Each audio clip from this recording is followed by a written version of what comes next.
Tim Minchin is Judas. Currently on a UK arena tour, the Tim Rice-Andrew Lloyd Webber show is on in Birmingham tonight, where it's being filmed by Universal Pictures for broadcast in cinemas all over the world, after which it will be released on DVD and Blu-ray in the coming months. Tim, how did this happen? At the end of last year, I had lunch with Lloyd Webber because he was interested in me because of Matilda, the musical that I wrote the songs for. That he owns the theatre that Matilda's running in. And during that lunch, I told him that I've always wanted to play Judas, which I have, and I've been saying it to anyone who'll listen. And he, like most people, just laughed, thinking I was sort of joking, but I sort of wasn't. But I let that lie, and then I went and saw the opening of a version in New York, and Andrew was sitting behind me. And because I've loved this show for so long, I'm hypercritical, not, you know, in that ungenerous way you are when you think you have opinions on stuff. So I was sort of sitting there going, oh, no, it was great, but I went away from that thinking, no, I could do it, I could. I insisted on auditioning because I didn't really know whether I could do it, but I auditioned and they thought I could, so I did, and now I am. Why have you always wanted to play this role?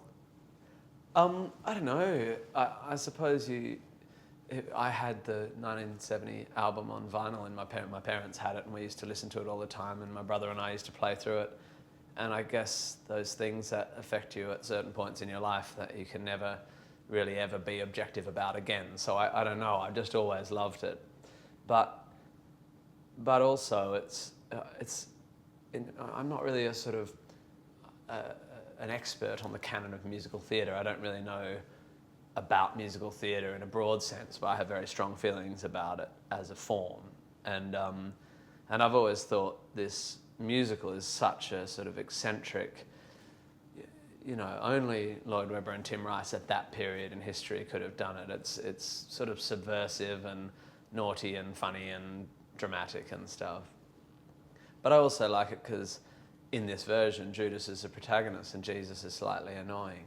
And Judas gets to open the show with this amazing rock song expressing his frustration at Jesus' getting swept up in this messianic fervour and losing sight of the mission that he and Judas have always been on to help the poor and spread the word.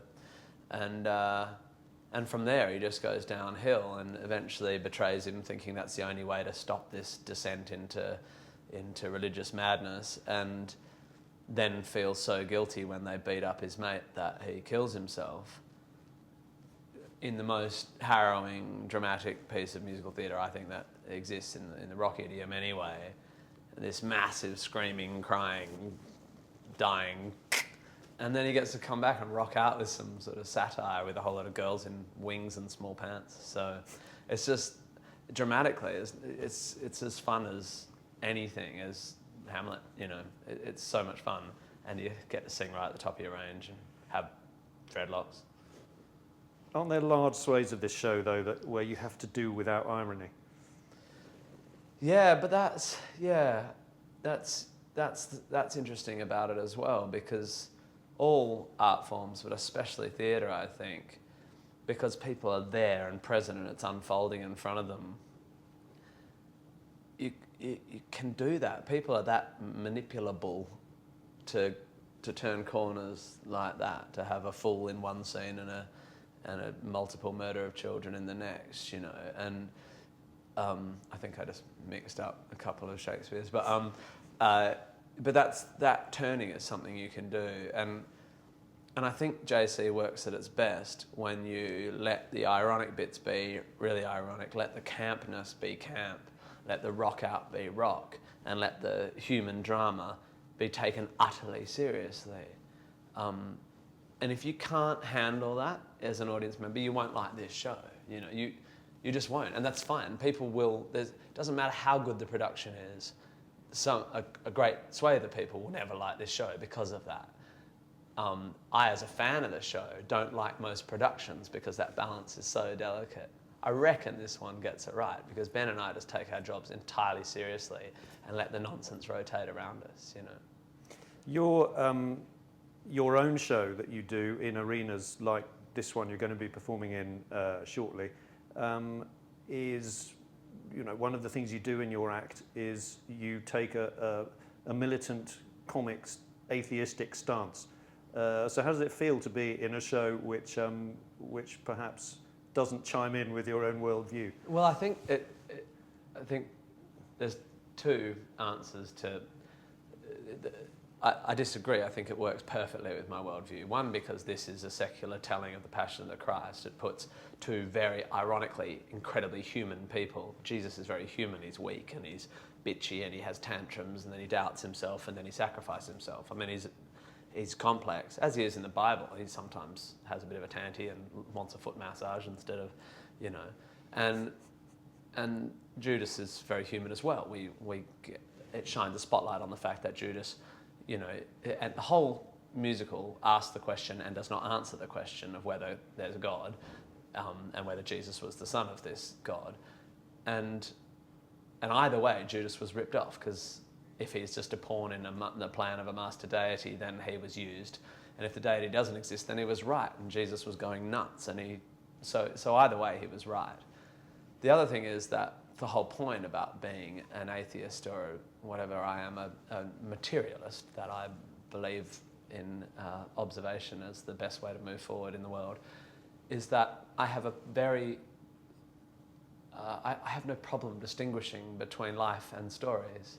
I rant against psychics in my show, but Matilda, which I co-wrote, involves a little girl who has psychic powers. I'm more passionate about theatre and stories than I am about whether other people can't distinguish between fictional tales and explanations of the origins of the universe. Talking of Matilda, you are an acclaimed composer and lyricist in your own right. What are the challenges of singing other people's songs? I think I'm probably more critical, or I don't know. All actors and people doing musicals have opinions on the work they have to produce, and find some things easy to express and other things hard because they don't gel with particular lyrics or melodic choices. I think the musical director was probably a bit worried about me to start with, because they'd go, well, actually, it goes like this, and I'd say, yeah, but I'm going to sing it like this. And if Andrew has a problem, he can call me, you know. Like, but I wasn't. Actually, I'm a huge fan of the original work, so actually, I sing very much.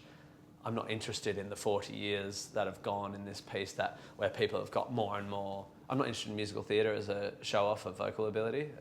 It's completely irrelevant to me. It's the melody has an emotional content that helps you tell a narrative story, and you have to find the truth in that.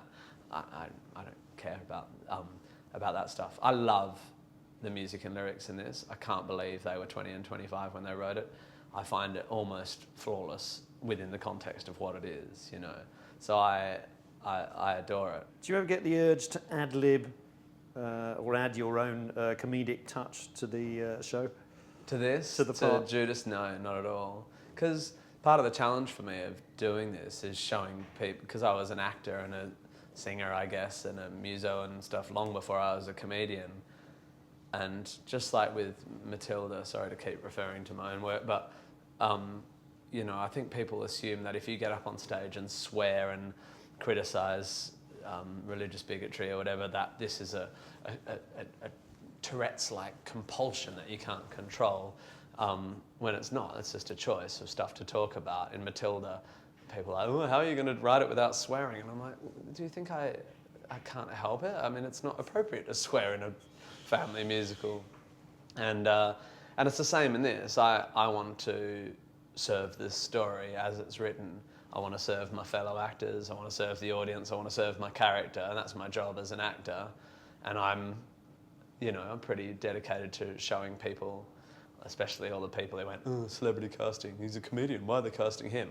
I'm completely dedicated to doing a good job as an actor. Me, Tim Minchin the comic, has no place at all on this stage and doesn't ever come into play except a bit in Superstar, because Judas has died by then, and it is a bit more like, well, here we are now and here are my questions. Tim Minchin, thank you very much. Pleasure.